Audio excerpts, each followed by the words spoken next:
Good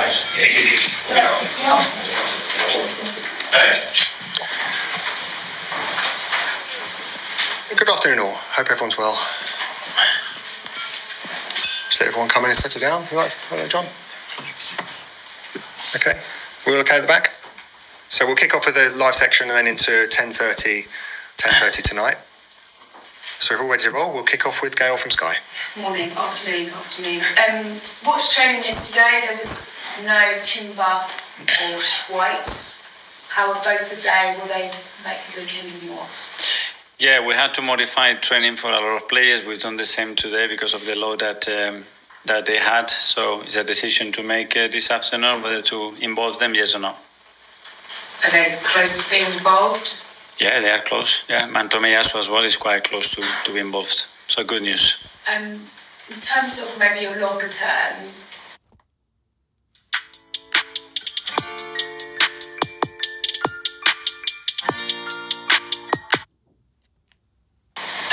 Zinchenko and Odegaard, where are they at? Because I know things change quite quickly, don't they?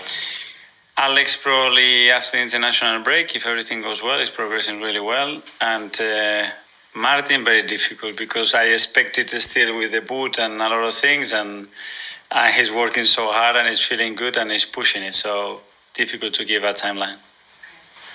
Last week before the Leicester game, you told us that you'd written you got the players to write lots of words ahead of the Leicester game to make sure they were focused and there were no slip-ups.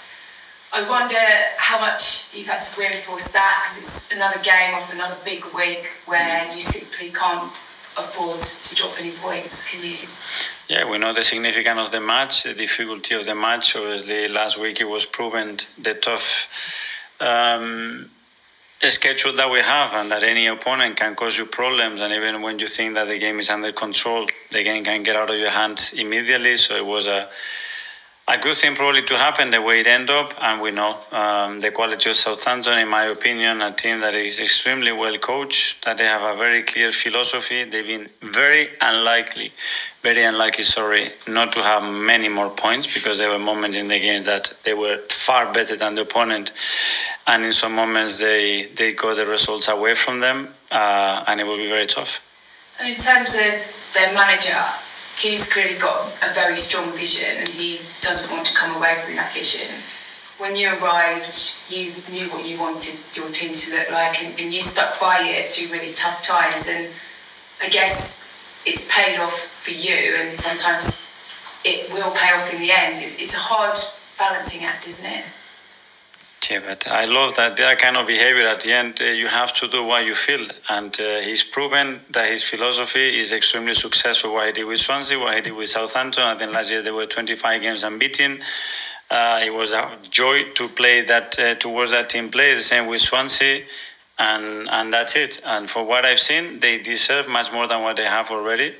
But this is the Premier League, and the small details are so important to get results. Just finally, Aaron Ramsdale is back. I wondered if you'd spoken to him at all since his move? Yeah, obviously I called him straight away after I got the news at the end, and he was really happy. He's a player that we loved a lot, that very charismatic, that he really put his fingerprints here at the club in the way that he was, and it will be very good to see him. Vi from the Premier League. Mikel, good afternoon. I wanted to ask about the unbeaten run this season in all competitions and of course in the Premier League, because you are just one of two teams alongside City who remain unbeaten. I know you had some really good words to say about your side after the win over PSG as well. How important is that unbeaten run in terms of the momentum and confidence of this side? And do you feel that the team are becoming this sort of fearless side who can take on any team and take on any challenge? Well, that's what we are trying to do. Obviously, we had a really difficult fixture list after the international break. On top of that, a lot of unpredictable things happened in terms of injuries and players not being available. But we adapted. We look forward. I think we competed really well in all games. For sure, there are aspects that we have to still improve, but we are showing a lot of consistency, a lot of adaptability in the way that we can play and win games. And I think these are all very positive signs, but it's very early in the season still. You also, after the PSG game, praised Kai Havertz for obvious reasons. I mean, tomorrow, if he plays, which we assume he will, he'll make his 200th appearance in English football. He's obviously scored 6 goals, I think, in his last 6 home games. So why do you think we're seeing that consistency from him and that sort of understanding of his role on the pitch? First of all, because he's so good, because he wants it so much, and because he's surrounded by great players around him. And the fact that obviously he's gone through some difficult moments, I think he's just made him a better player and a better person, I think. Finally for me, tomorrow if you win, Arsenal will become just the second club after Manchester United to secure 400 home wins in the Premier League. I just wondered, from your point of view, what does the Emirates Stadium mean to you and managing in that sort of arena? Huge privilege. Every time I'm sitting there and I'm surrounded by the players, our supporters, and I'm being part of that incredible atmosphere. You know, it makes me proud that we have built something really special here that our people feel proud of, that the players enjoy what they do, and hopefully we can continue to win a lot of football matches. Ian, TalkSport. Hi, Mikel, how are you? Hi, Ian. Good, thank you. We saw last week that it might not be always the top team where Arsenal need to be careful and play the best to win games. Sometimes it is the teams that you would, in inverted commas, sometimes underestimate, like Leicester, like Southampton. So how much more important is your team talk before you go out tomorrow than if you were to go out against someone like Man City or Man United, where it's probably done for you? Well, I don't think it's very needed at this level, because we know the quality and the opposition that we face every week in the Premier League, and they have seen in the last 2 days what they do, what we have to do.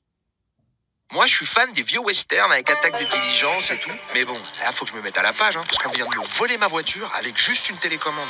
J'aime pas. Ce que vous allez aimer, c'est qu'avec Maïf, votre véhicule volé est couvert, même sans trace d'effraction visible. Maïf, assureur militant. À toutes les personnes qui passent leur temps à réfléchir à leur prochain job ou à leur reconversion sans trop savoir.